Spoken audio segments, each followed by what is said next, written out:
Bienvenidas y bienvenidos un lunes más a Nueva Temporada, el espacio de análisis de cine y series de La Base. Aprovechando que ayer fue el Día Mundial de la Infancia, hoy me gustaría hablar de una película que se estrenó el pasado miércoles en Netflix y que toca de lleno este tema. El Prodigio, un drama de época dirigido por el chileno Sebastián Lelio y basado en la novela homónima de la autora irlandesa Emma Donoghue. Este prodigio o maravilla a la que se refiere el título hace referencia a una niña irlandesa que, a pesar de haberse mantenido en ayunas durante 4 meses, se encuentra en perfecto estado de salud. En una Irlanda profundamente religiosa, marcada por la desesperación que dejó a su paso la gran hambruna, la niña pasa a ser percibida como un milagro de Dios. Peregrinos provenientes de otras partes del país empiezan a visitar a la niña como si de la misma Lourdes se tratase, e incluso hay quienes dicen que debe ser proclamada santa. Pero antes de establecer que estos extraños hechos se deben realmente a un milagro de Dios, un consejo conformado por 5 hombres influyentes en el pueblo donde tiene lugar la trama contratan a una enfermera para que vigile a la niña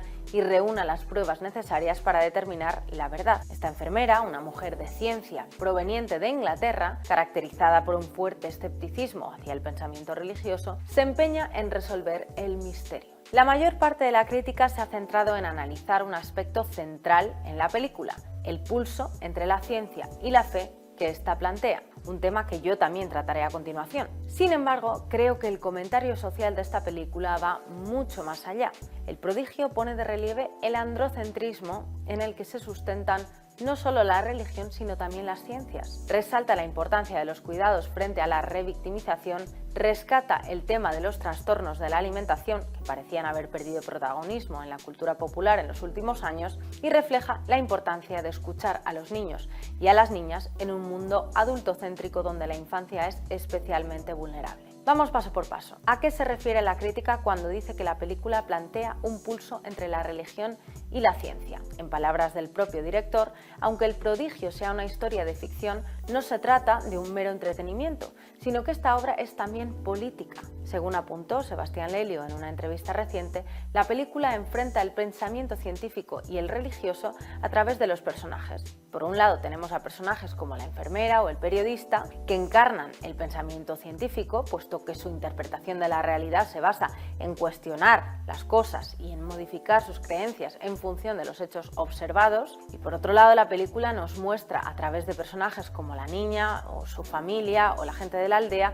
aquellos que creen estar en posesión de la verdad y no están dispuestos a cambiar sus creencias a pesar de las evidencias científicas. Para el director, lo fundamental es resaltar la diferencia entre la fe y el fanatismo. Según Lelio, la ciencia no niega la fe, sino que aboga por la elasticidad del conocimiento frente a una sociedad rígida y conservadora que se niega a innovar en favor del progreso. Ya han sido varias las comparaciones que se han establecido entre la historia ficticia de Anna O'Donnell y la historia que cuenta Javier Fesser en Camino, que por cierto está disponible en Filmin. Como El Prodigio, Camino se inspira en un caso real, el de Alexia González Barros, la hija menor de una familia del Opus Dei que falleció en los 80 con solo 14 años por un tumor maligno. Al igual que Lelio, Fesser también pretendía abordar en Camino el fanatismo religioso, en su caso el del Opus Dei, que en nuestro país ocupa puestos de gran influencia no solo en la Iglesia, sino también en el sector educativo y de los negocios y muchos más. Así, la avalancha de críticas que recibió Camino se explica por sí sola, aunque la reacción de los sectores conservadores españoles no le impidió a Fesser ganar el Goya a Mejor Película en 2009. Por suerte, parece que de momento El Prodigio se ha salvado de estos ataques y aunque me gustaría pensar que la buena recepción que ha tenido hasta ahora tiene que ver con que los tiempos han cambiado, por desgracia el mundo que se nos muestra en El Prodigio está prácticamente igual de polarizado que el mundo actual, una polarización que se ha visto especialmente exacerbada a raíz de la pandemia del COVID-19. Desde luego, el negacionismo de los ultracatólicos irlandeses que aparecen en la película no tienen nada que envidiarle al discurso de Ayuso de hace unas semanas, en el que negaba la existencia de una crisis climática sin precedentes y calificaba las advertencias provenientes del activismo, del sector científico y de los partidos de izquierdas de manipulación comunista.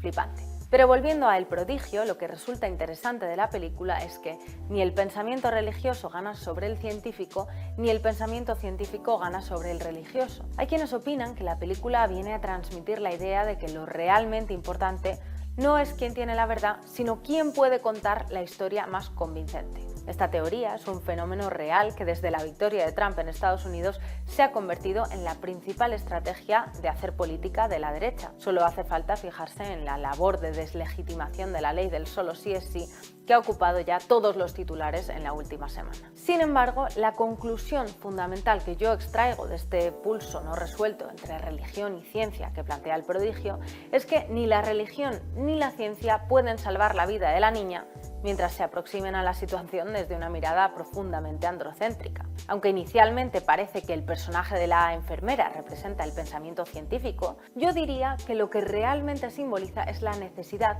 de incorporar, además de la ciencia, la perspectiva de género en cualquiera de estos ámbitos, especialmente en la medicina. Por un lado, el prodigio critica duramente a una cultura regida por la fe en la que se santifica a las mujeres para justificar los pecados de los hombres. Y por otro lado, la película pone de relieve el sesgo androcéntrico de la medicina, que era un problema en la Irlanda rural de 1862 y que sigue siendo un problema en todas las sociedades del mundo a día de hoy. Así, a bote pronto, un ejemplo reciente que se me ocurre del androcentrismo en el ámbito de la medicina es que hasta que no ha entrado en vigor la nueva ley de garantía de la libertad sexual, cuando las víctimas de agresiones sexuales, mayoritariamente mujeres, por cierto, acudían a un centro sanitario tras sufrir una agresión, no se les recogían muestras biológicas a no ser que interpusieran una denuncia. En fin, pues esta falta de credibilidad a la que se somete a las mujeres y niñas víctimas de violencia sexual también constituye un tema central en la película.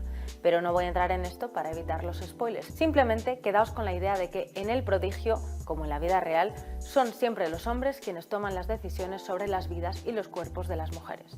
No hay más que ver el all male panel de sabios que se cree con derecho a decidir sobre cómo debe hacer su trabajo la enfermera o sobre si la niña debe o no estar sujeta a un régimen estricto, no de cuidados, sino de vigilancia.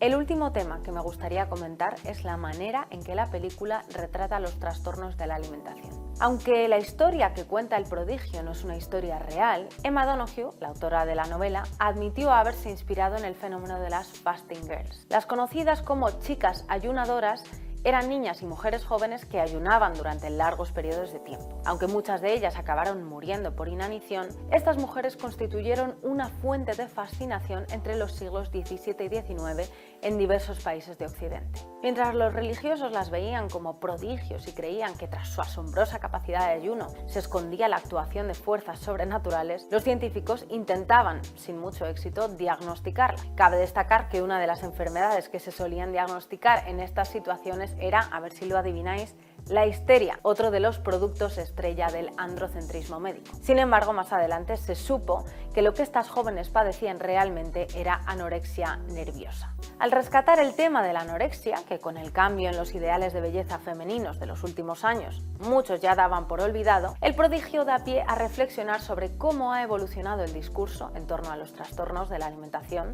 en el ámbito de la cultura y del cine. Aunque es cierto que las narrativas hoy en día son mucho más empáticas con las personas que padecen este tipo de enfermedades, todavía queda camino por recorrer. Como vemos en películas como Cisne Negro, To the Bone y ahora en El Prodigio, las representaciones de los trastornos de la alimentación suelen centrarse en las experiencias de mujeres y niñas blancas, de clase media y delgadas. Sin embargo, estas enfermedades afectan a un espectro de personas que van muchísimo más allá de estas categorías demográficas y de estos cuerpos. Ojalá El Prodigio sirva como incentivo para que el cine y la televisión amplíen su mirada respecto a este tema.